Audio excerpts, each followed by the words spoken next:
In the shadow of the falls, drenched by its spray, they realize how powerful it really is. Looking at an elevation that's running a mile high.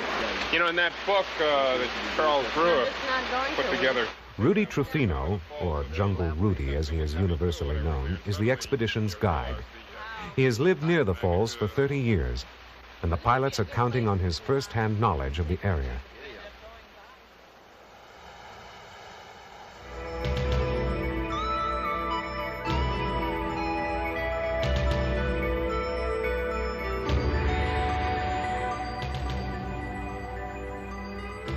The chopper lifted us up onto the top of the Tepui, and we tested the wind direction with some small helium balloons.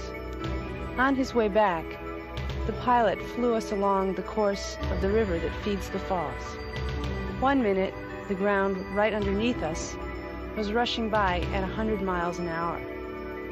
Just then, as we shot past the lip of the falls, the ground dropped away, and everything was suddenly still. Well, it'd be good to have the helicopter come up and try its thing out, you know, before that stuff comes in. Yeah, you should radio down, have the helicopter come up and do a spin, a reconnaissance. Okay, Eladio, we need a radio, and then yeah, just have it come up, have them do their circling thing, and go back. But in other words, for them to find out that they can fly up here. Yeah. You go to 20,000.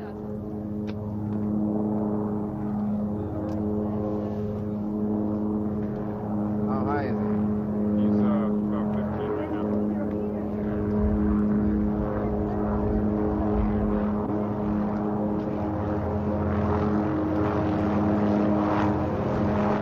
The helicopter can fly here, but it is at the limits of its operating specs. The expedition cannot hope for rescue by air if something goes wrong during the first part of the flight. So Delano has engaged a local Andean rescue team to accompany the expedition. Now, as the crew begins moving the cumbersome equipment down a scree slope to the launch site, only these climbers are unaffected by the altitude.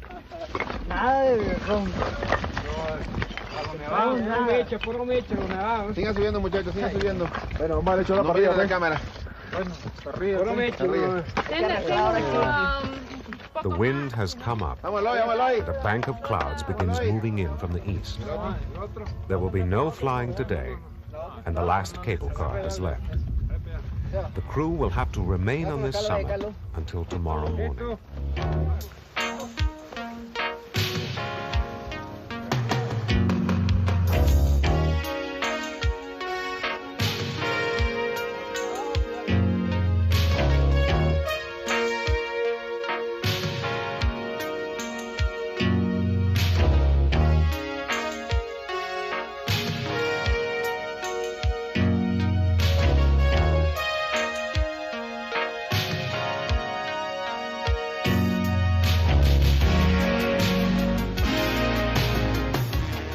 A balloon envelope is made of material that is both tough and light, but it is not designed to be deployed over a field of sharp rocks.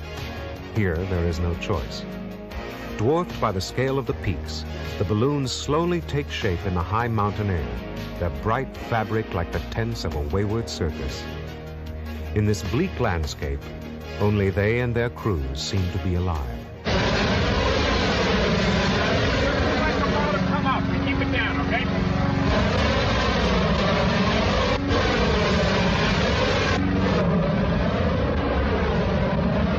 Hands on the basket.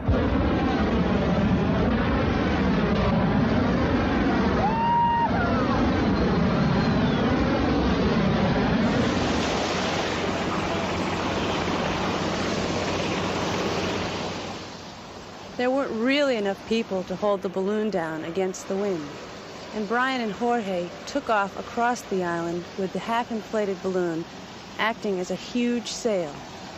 Brian later called this a running launch, but that was maybe too dignified a name. What it really was a race to see if we could get the balloon up before we ran out of island. We lost.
helicopter plucks the crew out of the water easily enough, but the balloon envelope sinks quickly and is soon enfolding tons of water beneath the surface.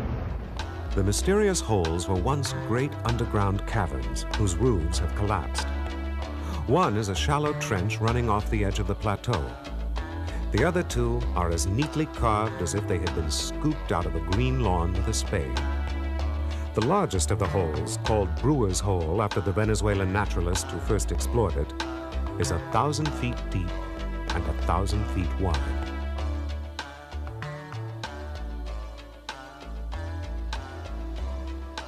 The expedition is fortunate enough to have found a campsite next to a small stream, and now Delano is eager to make a reconnaissance flight to the bottom of the hole.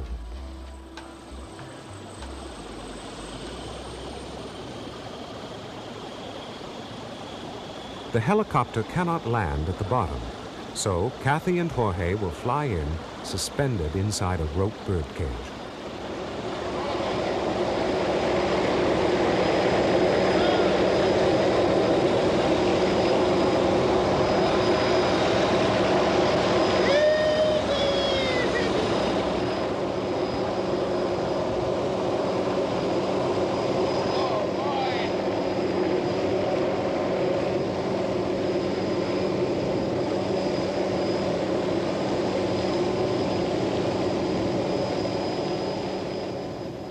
They pretend to be nonchalant, but Kathy's expression as they descend into the hole reveals a woman with her mind wonderfully focused.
Down here, the air was oppressive and still.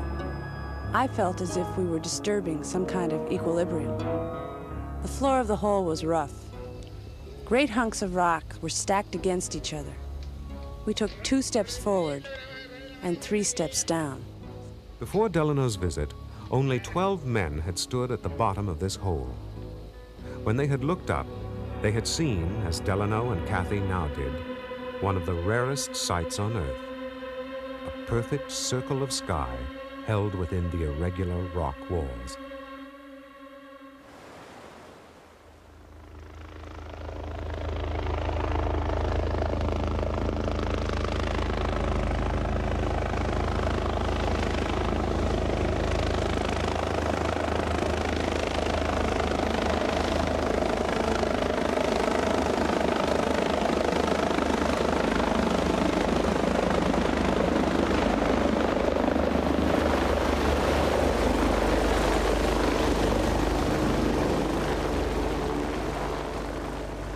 Once the gear, the equipment, everybody was in place to make the flight, then of course we had to rely on the experience of Brian and Kathy to get us out of the hole and to get us flying into the Sarisariñama area.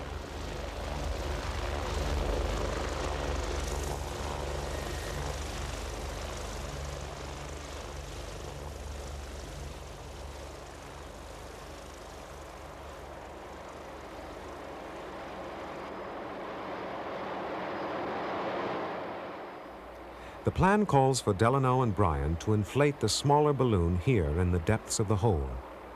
They will have to unroll the 80-foot envelope over the rough, uneven surface and keep it from being torn as it fills with air. The hopes of the expedition now fasten on Kathy. She has finally gotten her balloon inflated, and slowly she rises into the air, thinking she is joining Brian in flight.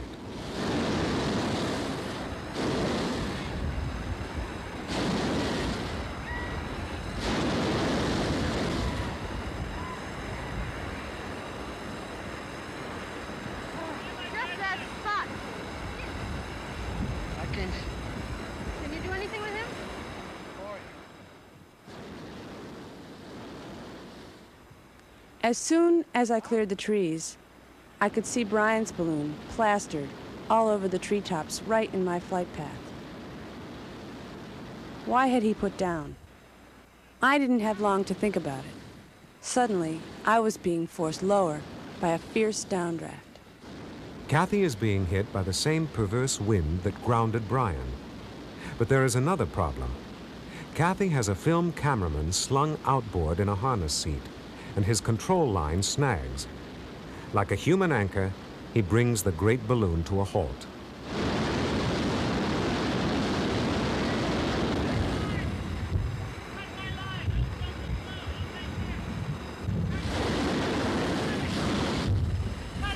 Wait, right. You'll hurt yourself!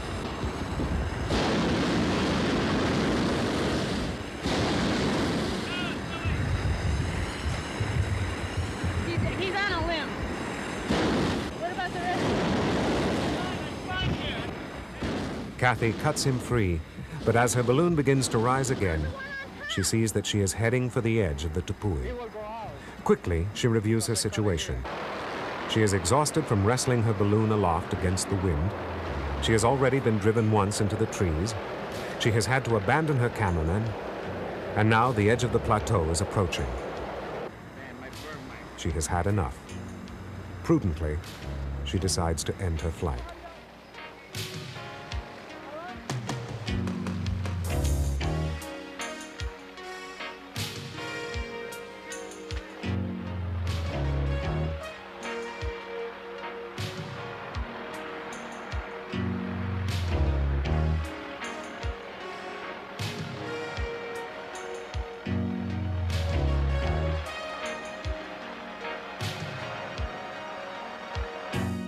Delano has come a long way from his initial innocent flight up Angel Falls, and he has experienced enough now to appreciate how much he has accomplished. This expedition has been a bittersweet success. Despite his momentary disappointment at the tantalizingly short flights, Delano knows what he has had to overcome in order to launch and fly a balloon from the depths of the Great Hole.